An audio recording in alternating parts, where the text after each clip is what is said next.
When I talked about how excited I was for my wife's brother's wedding happening tomorrow, my wife told me it was last week and showed me family photos where I wasn't there. Her sister and parents laughed and said, "Didn't we tell you?"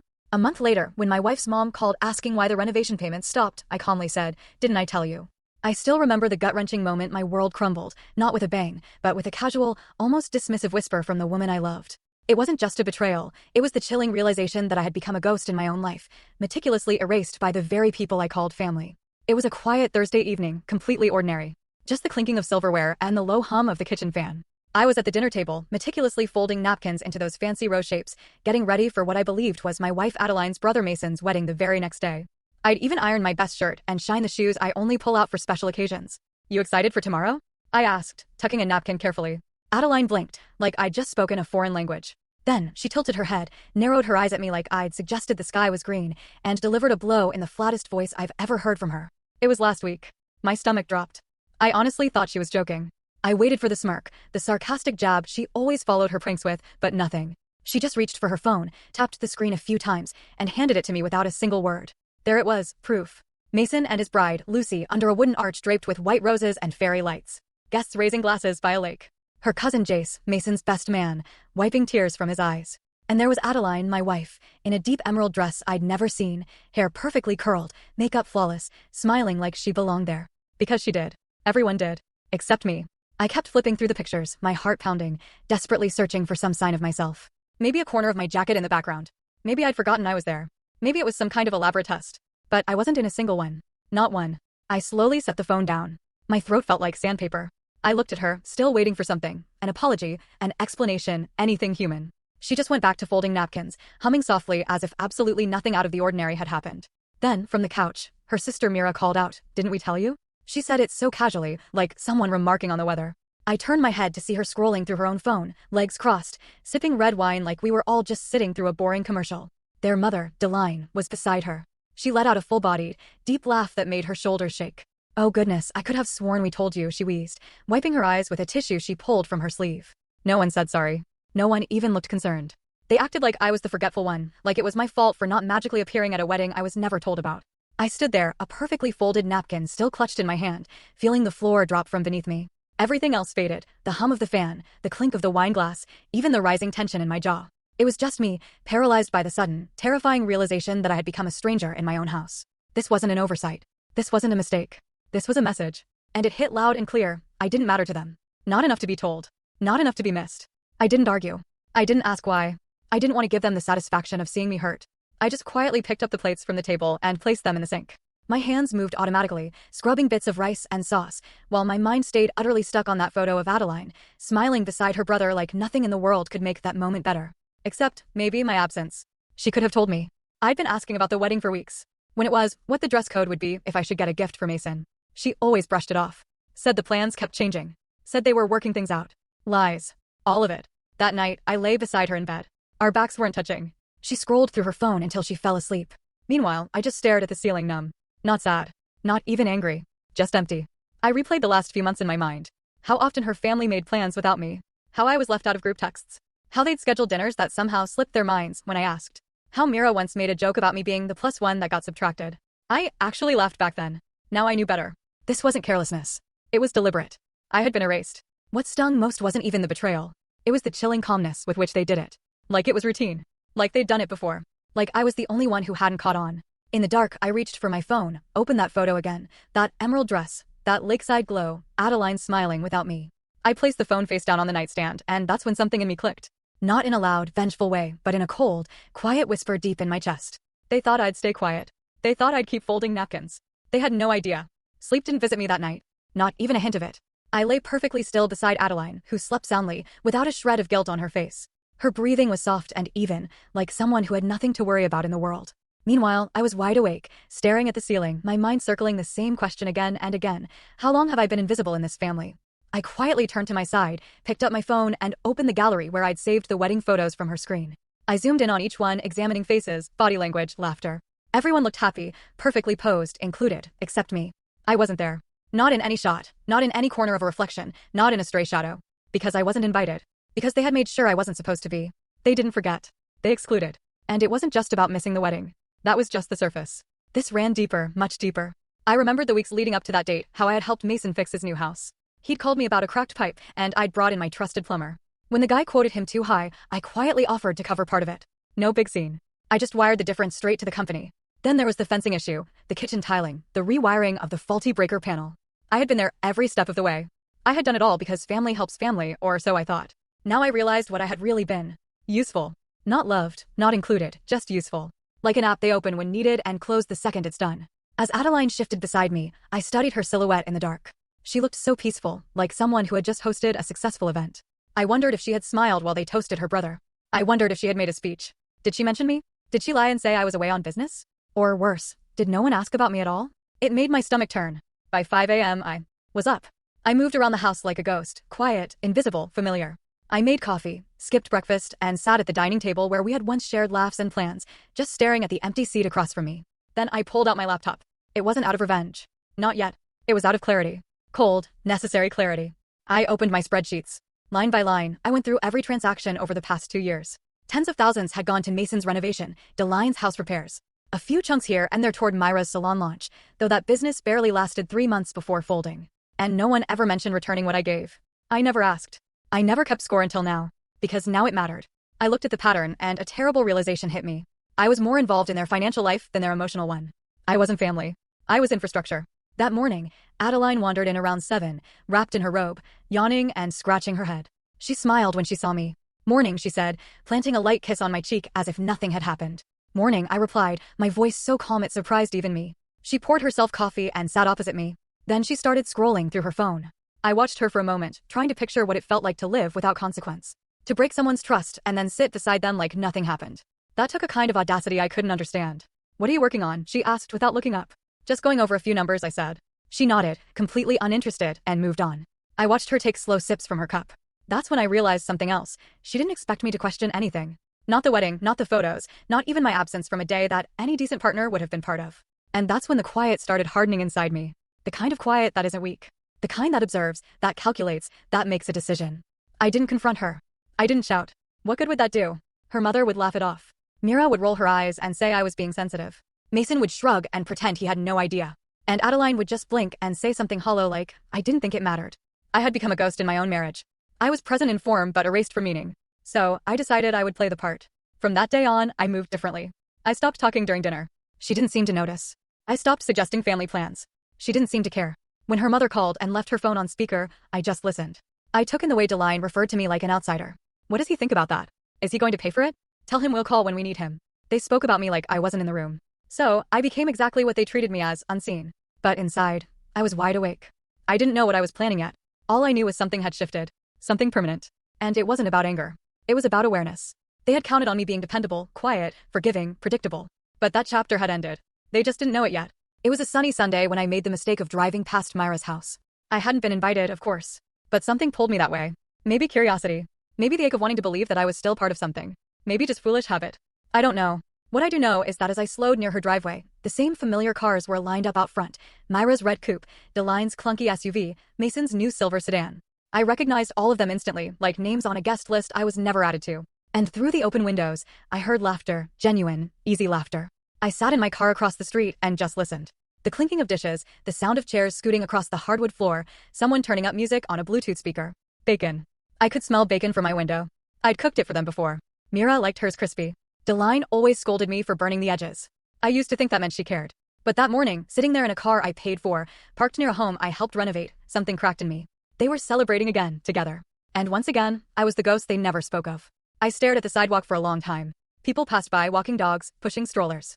Normal life kept moving while I sat in the middle of it, paralyzed by the truth that had been growing louder with each passing day. They never considered me family. I was the man who paid. That's it. Myra's husband, Grant, had called me 3 months ago when their hot water heater burst. Said he didn't know who else to call. I had a guy there in an hour.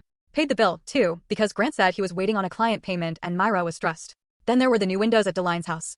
The old ones had leaks. I'd arranged the contractor and wired the deposit myself. No one thanked me. They acted like it was expected, like breathing. And I let them. I didn't want to admit that. But sitting in that car, watching Myra's front door swing open to reveal trays of food and happy people with wine glasses, I finally understood what I had become. I wasn't a member of their circle. I was a resource, a backup plan, a wallet that smiled. And they didn't even have the decency to pretend otherwise.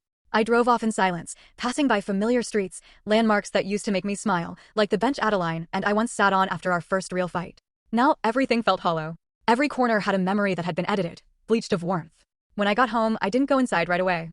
I stood in the driveway, hands in my pockets, looking at the house I once thought of as ours. But even it had started to feel borrowed, temporary, like the key in my hand unlocked something I no longer had a place in. I walked through the door quietly. The living room was empty. A pile of shopping bags sat near the stairs. Adeline must have gone out with Mira the day before, probably shopping for Mason's housewarming or something equally meaningless. I didn't ask. I didn't want to give her the opportunity to lie. Instead, I poured myself a glass of water, went into the study, and called Theo. Theo and I had been friends since college. He was a lawyer now. Sharp, precise, and more loyal than anyone I'd ever met. He'd been the best man at my wedding, though no one from Adeline's side ever really warmed up to him. Too blunt, they said. Too serious. But I'd take blunt over fake any day. Long time, he said when he picked up. Everything all right? No, I said, but it will be. He didn't press. Just waited. I told him everything. About the wedding, the laughter, the photos, about sitting outside Myra's brunch like an idiot, hoping someone might call. I told him about the money, the repairs, the family that had silently cut me out while still dipping into my pockets like it was tradition. There was a long pause on his end. Then he asked, "You want out?" I didn't answer right away. I stared at the window beside me, watching a squirrel run along the fence line. "No," I said, finally. "I want silence." He was quiet for a moment, then said, "You don't want to confront them?" I shook my head, even though he couldn't see me. They don't deserve confrontation. They'll spin it. Laugh it off, twist my words. I just want silence. Clean, cold silence. I can do that, he said. But silence is a powerful tool. Once you go that route, you can't shout later. I don't want to shout, I replied. I want to vanish, but I want them to feel it. Theo exhaled. All right, let's get to work then. We discussed accounts, transfers, and how to quietly untangle myself from every financial thread connecting me to the Andersons. I'd kept everything in my name or my holding company, but I'd never enforced boundaries. That was about to change. We drafted the first set of documents that night. And when I hung up, I didn't feel rage. I didn't feel grief. I felt something better. Clarity. I walked back into the living room and found Adeline on the couch, phone in hand, laughing softly at something Mira must have said. She looked up and smiled. You okay? She asked, like nothing had changed. I nodded. Then I looked at her and saw a woman who believed I would always be here. A man who would always pay, always support, always stay. And in that moment, I finally understood. They didn't erase me because they hated me. They erased me because they thought I would never leave. The following Monday, Theo and I met over breakfast at a quiet little diner outside the city. It was the kind of place where nobody asked questions and everyone minded their own business. I didn't want to meet in a law office or a boardroom. I didn't want this to feel like a war, just like a decision, a correction. Theo brought a folder with him. Inside were the documents I needed to sever the quiet chains I had spent years wrapping around myself. He slid the folder across the table with his usual no-nonsense expression. It's all here, he said, tapping the cover. Renovation payouts, property maintenance grants, discretionary contributions, every last one of them routed through your personal holding firm. You've been a generous man. I opened it and skimmed the pages, contracts, authorizations, amendments I had signed without thinking twice because family needed help. Because I believed helping them made me part of something. I want it all paused, I said quietly. Every cent, every automatic payment. I don't want a single light bulb changed unless they call me personally. Theo nodded. I'll get the order signed today. And I've set up alerts in case they try to go around you. I sipped my coffee slowly, thinking of the look that would cross Adeline's face when the plumber said, payment never came. The confusion in Myra's voice when the contractor refused to continue fixing the patio. The moment Adeline would try to spin it into another, technical mix-up. I didn't smile. I didn't need to. Later that afternoon, I sat at my desk in the study and began removing myself from every informal tie I had to them. I called the gardener who maintained Adeline's lawn and told him not to expect next month's payment. I emailed the property insurance rep and revoked the coverage extension I'd added for Myra's leaking ceiling. I didn't explain. I didn't make excuses. Just a line here, a cancellation there. Silent redirection. And then I waited. It took 5 days. On the 6th morning, I was having coffee on the porch when my phone buzzed. Adeline's name lit up the screen. I stared at it, let it ring until the final chime, and then picked up. I wasn't angry. I wasn't curious. I just wanted to hear how she would spin it. Hello, I said as calmly as if she were an old coworker calling to check in. Oh, thank God, she sighed in that over-the-top voice of hers. Darling, I just got off the phone with that terrible builder. He said the kitchen work's been stopped.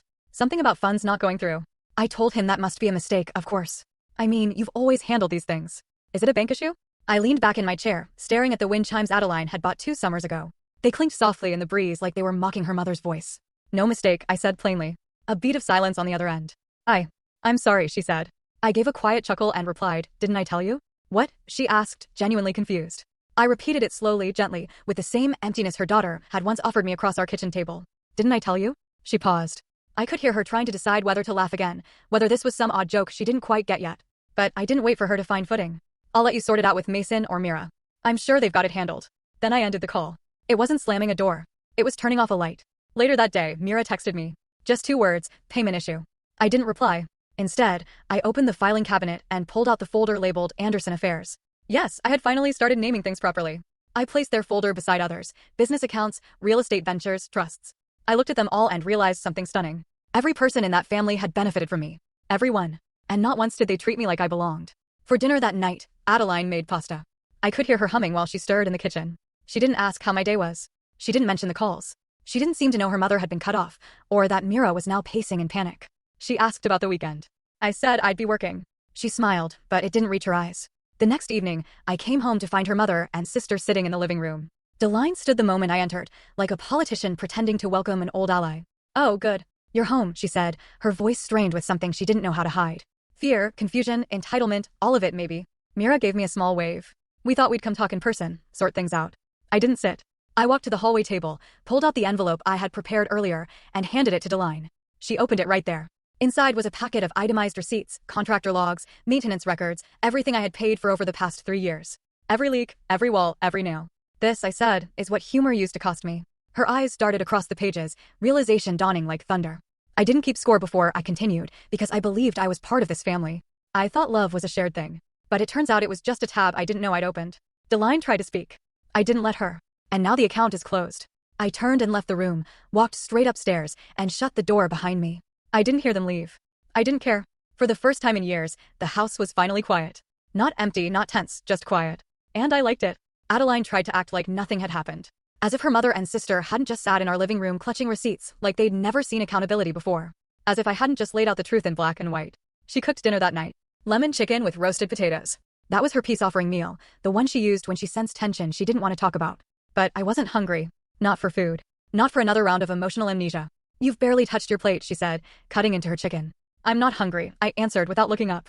She put her fork down. "You could have told me you were cutting off the payments. You could have told me about your brother's wedding," I said quietly, still not looking at her. Her mouth opened slightly, then closed. I saw it from the corner of my eye.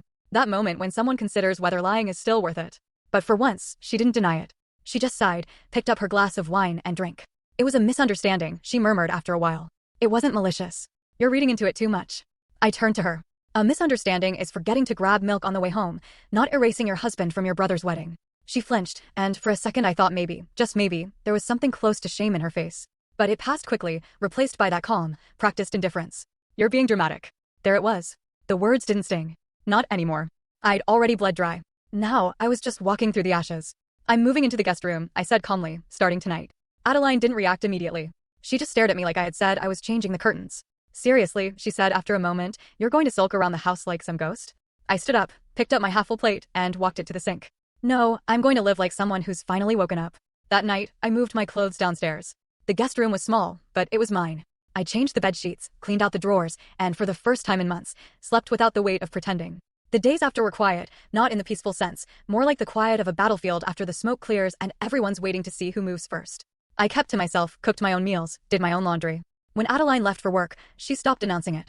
When she came home, she'd glance at the guest room door like it offended her by existing. I didn't care. I was no longer interested in making her comfortable with what she had done. A week passed before she tried to press reset. One evening, I heard the clinking of glasses and the sound of her voice calling out to her mother. Apparently, they were coming over again. This time to talk things out over wine and dessert. I didn't argue. I didn't threaten to leave. I just stayed in my room, listened. Deline opened with a joke, of course, something dry and layered with condescension. "I always knew you had a dramatic side," she said through laughter. "You should have been in theater. Maybe then you'd be too busy to cut off our roof repairs." Adeline laughed with her. Mira joined in from the kitchen, chiming something about how I must be going through a midlife ego crisis. I walked out of the guest room, slow and quiet, and stepped into the hallway.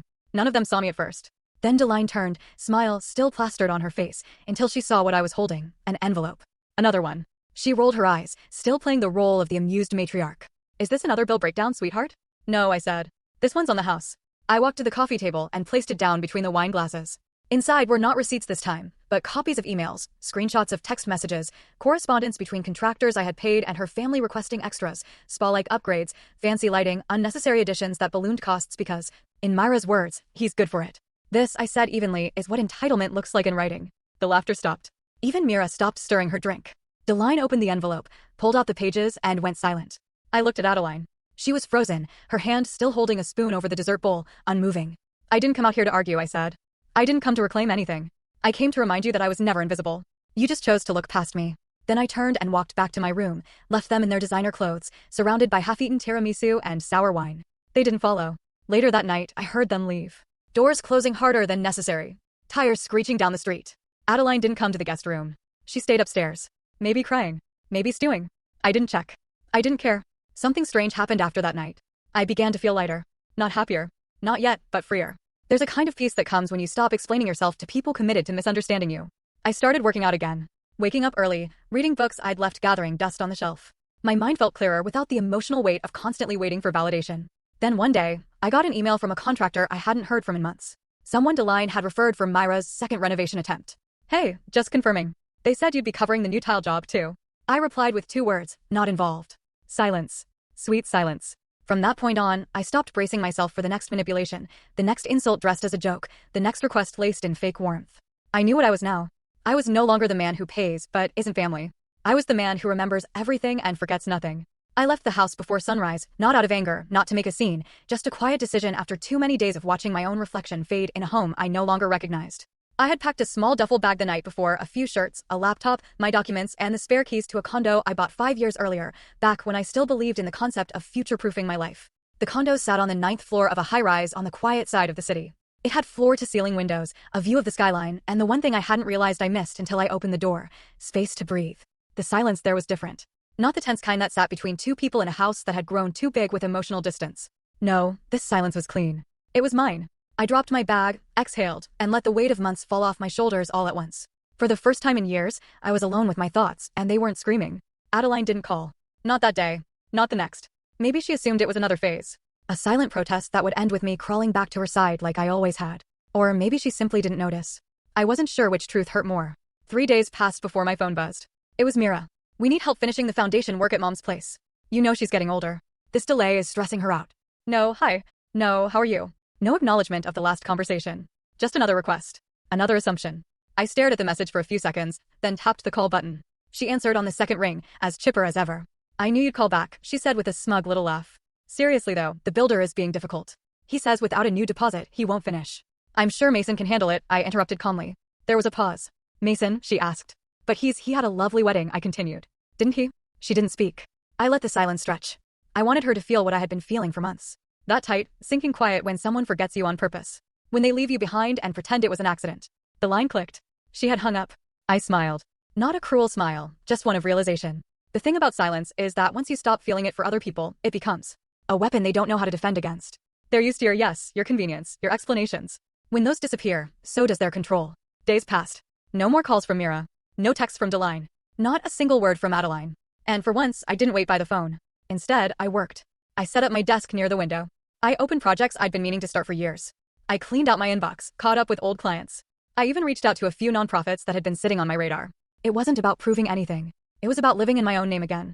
I cooked my own meals, played jazz in the mornings, and sometimes just sat in silence, staring at the skyline, thinking about nothing in particular. That, to me, was the greatest shift. I wasn't constantly rehearsing arguments in my head anymore. I wasn't defending myself to ghosts. One afternoon, I walked to the cafe down the street. A new barista named Jen took my order. She smiled when I told her my name, scribbled it on the cup, and said, "Nice to see a regular face." Most folks around here just glare at their phones, I said, trying not to be one of them anymore. She grinned. Good luck. That night, I checked my phone again. Still nothing. But it didn't feel like punishment anymore. It felt like peace. And just when I thought they'd finally decided to leave me be, Deline called again. This time, her voice was different. Edgy. Forced calm wrapped in panic. The roof is leaking, she said without preamble. The builder is threatening legal action. What is going on? I looked out my window at the city lights and sipped from my mug before responding. I'm sure Mason or Adeline can help, I said, mirroring her own dismissiveness. They said it was your responsibility, she snapped. And there it was. The truth they'd never admit openly. I had been the backbone of their comfort. The unspoken agreement was that I would pay, fix, provide, protect, and ask for nothing in return. Didn't I tell you? I said softly. What? I let the word sit. Let her feel the same chill I'd felt when her daughter showed me wedding photos I didn't know existed. Let her choke on the same emptiness I'd swallowed for years. Didn't I tell you? I repeated and then ended the call. An hour later, Adeline finally broke the silence. She didn't call. She came. I heard the knock at my condo door around 9:15 p.m. When I opened it, she stood there in a coat too thin for the cold and eyes red like she hadn't slept. I didn't know where else to go, she whispered. I stepped aside but didn't say a word. She walked in slowly, looking around like she was seeing me for the first time in years. "This place is nice," she said, voice small. I nodded. She sat down on the edge of the couch, twisting her hands together. "This is your family, too," she said, barely above a whisper. "You can't just leave them like this." "No," I said, standing near the window. "Family doesn't erase you from photos or celebrations or homes." She looked down at her hands. "I made a mistake," she said. "I didn't think it would matter." That hurt more than anything. "You didn't think it would matter." I didn't reply. She looked up. "Can we talk?" I let the silence answer. And for the first time, she sat in it. No defenses, no jokes, just her staring at a version of me she hadn't met before. The one who wouldn't carry shame that didn't belong to him. When she finally stood up to leave, she turned to me. "Do you still love me?" I looked at her long and steady. "I love who I used to be when I was with you, but I don't miss who I became." She nodded, eyes welling up, and left without another word. And I returned to my silence. Not because I was broken, but because I was finally whole. When people underestimate you long enough, you stop correcting them. You let them believe what they want. That's what I did. For years, the Andersons treated me like I was just an IT consultant, just another tech guy who got lucky marrying into their family. They never asked deeper questions about what I did, how I built my business, or why I never seemed to stress about money. They weren't interested in my world, just in what I could offer theirs. That suited me fine, because the less they knew, the more control I had. They didn't know I owned the consulting firm I worked at. They didn't know I'd purchased rental properties across the city through a holding company with a generic name they'd never recognize. They didn't know that half the people they gossiped about at brunch, landlords, HOA board members, building inspectors, had my number saved in their phones. And they had no idea that Deline's beloved house, the same one I helped save from foreclosure 5 years ago, was still tied to a lien I held quietly, legally, and indisputably. Back then, Mason had gotten himself into some gambling trouble. He asked his mother for help. She, in turn, asked me. The house was at risk, and they needed a cosigner to keep the second mortgage from collapsing. I didn't ask questions. I just signed. Of course, I made sure the paperwork protected me. A quiet clause in the agreement allowed me to convert the lien into an enforceable debt if certain conditions weren't met. They weren't. Not by a long shot. And now, as I sat in my condo watching the evening traffic drift like ants below, I realized I was holding something far more powerful than anger. Leverage. Theo came over that night. He had a thick folder with him, updated LLC records, new legal notices, and a summary of every transaction we were moving under private control. "This one," he said, pointing to the page with Deline's property, "is your ace. The city inspector's report is enough to trigger the debt clause. If you wanted, we could move to seize equity within 30 days. I didn't smile, not out of restraint, but because there was nothing to gloat about. "I don't want the house," I said. Theo raised an eyebrow. "Then what do you want?" "I want them to feel it," I said quietly. "I want them to know what it's like to live with the sound of a door closing in their face." He nodded. He understood. We finalized the documents. My ownership's now public. My involvement now official. All renovations routed through my firms canceled. All scheduled maintenance plans revoked. They'd have to go through new inspections, new estimates with contractors who didn't know them, didn't know their name, and certainly didn't care about their last name. The Anderson family facade, polished smiles, borrowed charm, whispered judgments, was beginning to show its cracks. I didn't tell anyone. I didn't announce anything. I just let the systems do what they were designed to do. A week later, I got an email from a property manager confirming cancellation of the upcoming roofing work for Ms. Anderson's residence. Client unable to verify authorized payment source. A day after that, Myra's name popped up on my phone. I let it ring out. Then she sent a voice note. "You really think this is funny?" "Mom's stressed out of her mind. The new contractors are asking for upfront deposits we can't cover yet. You know how long it takes to get approved for a new loan? You're making this harder than it needs to be." I played the message twice, not because I was unsure of her tone. I just wanted to hear how deeply she believed I still belonged to their service. A few hours later, Mason texted, "Not sure what's going on with Mom's house. Can we talk?" I didn't reply.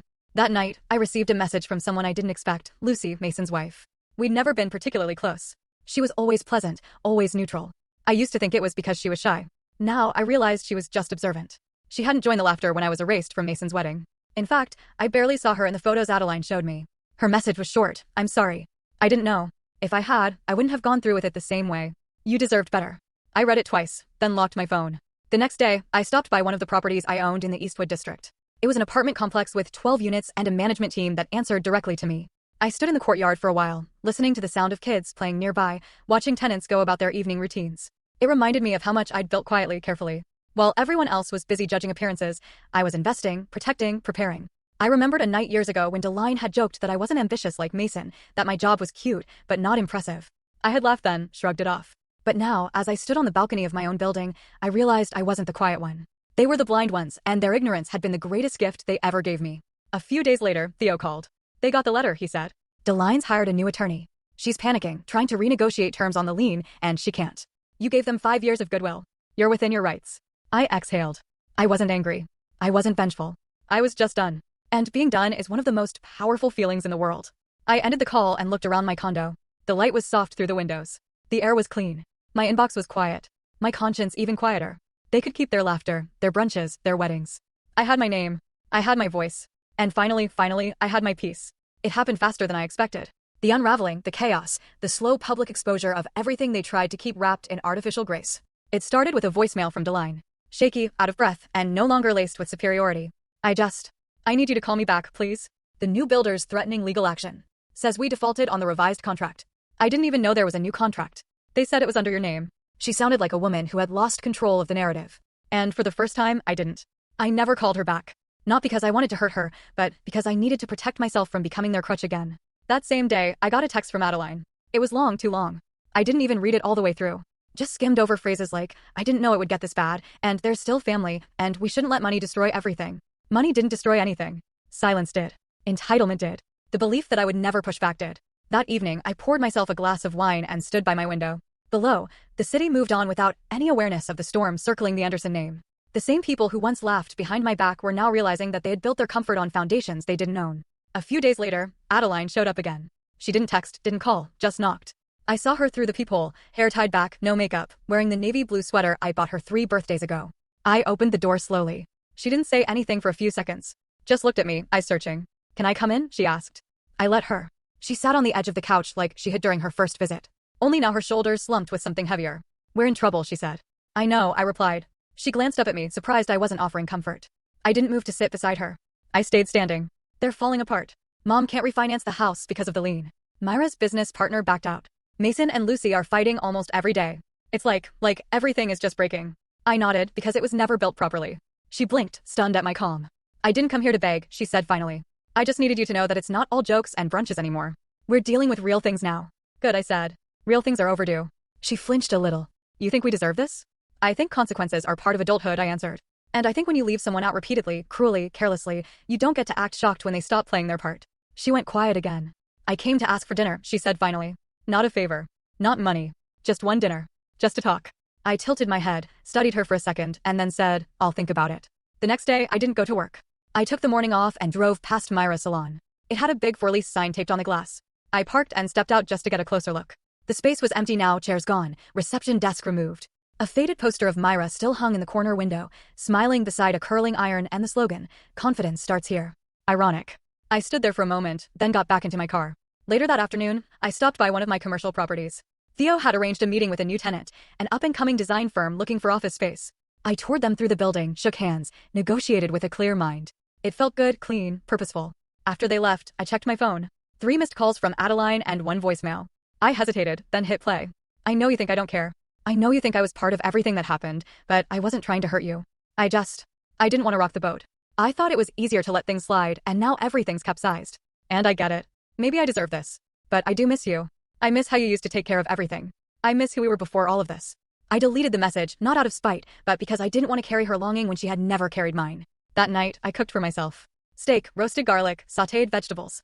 I set the table, lit a candle, ate slowly, savoring the silence, not as punishment, but as presence. My presence.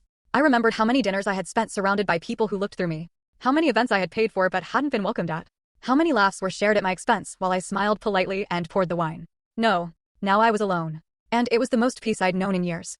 The fall of the Anderson family facade wasn't loud. It didn't come with breaking headlines or dramatic public arguments. It came in quiet losses, canceled projects, frozen accounts, failed loans, broken relationships, things they'd taken for granted slowly slipping away. And not once did I have to raise my voice. They unraveled themselves. I just stopped holding the thread. The news came through a friend I hadn't spoken to in months. His name was Ray, and he used to be Mason's coworker, one of the few decent people in that circle who had eyes, ears, and a conscience. He called one afternoon while I was reviewing lease renewals in my condo office. You hear what happened with Mason and Lucy? He asked. No, I replied, already knowing it wouldn't be good. They're separated. She moved out last weekend. Took all her stuff and went back to her sister's place. Told everyone at brunch it was because of what happened with you. Said, the family's treatment of you made her sick. I blinked, sat back in my chair. She said that word for word? Ray said, apparently, she didn't even know about the wedding stuff until someone brought it up at a dinner.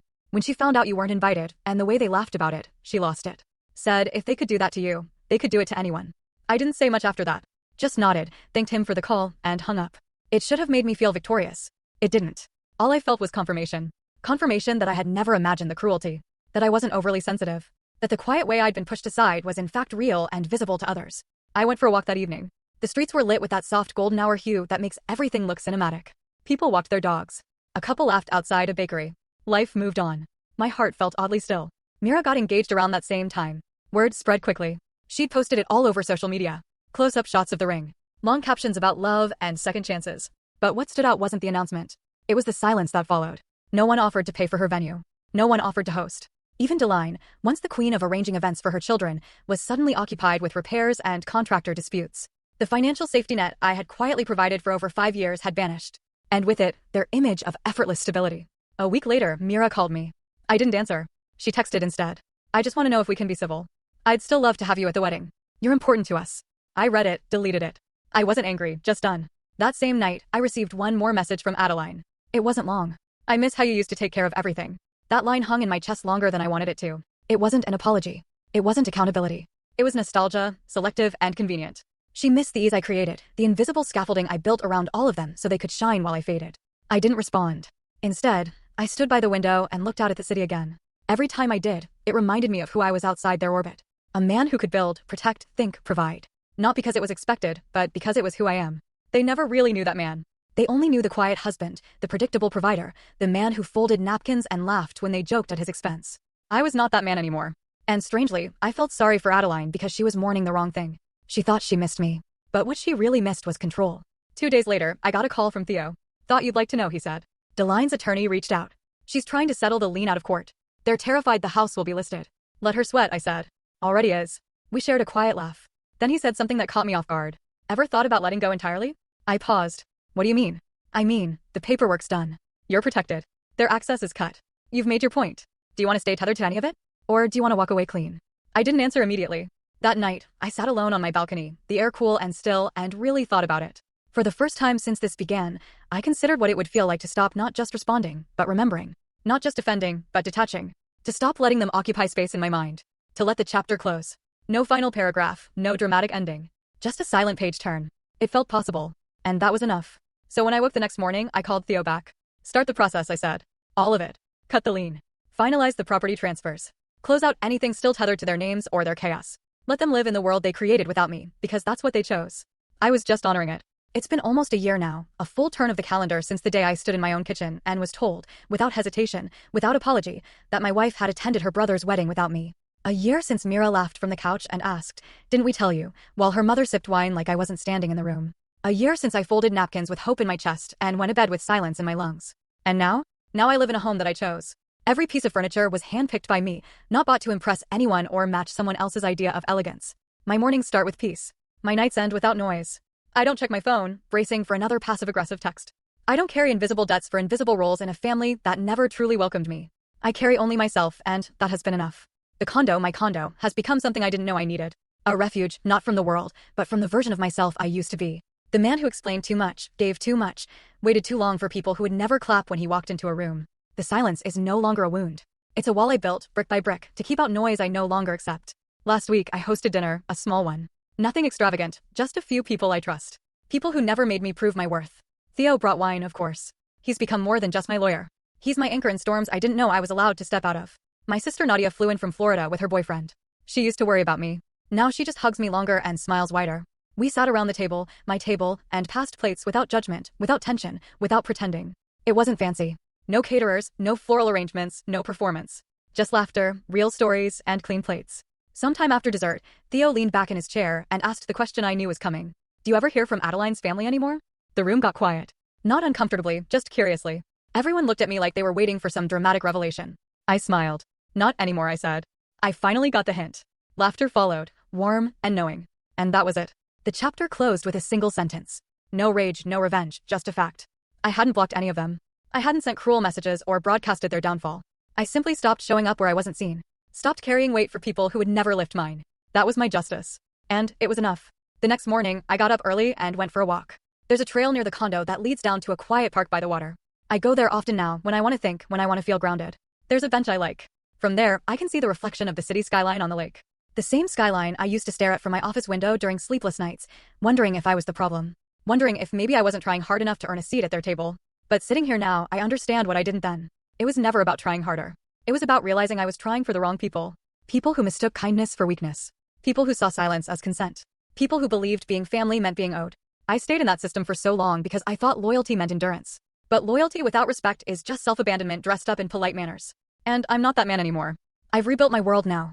Smaller, tighter, built not on obligation, but on mutual presence. No more pretending.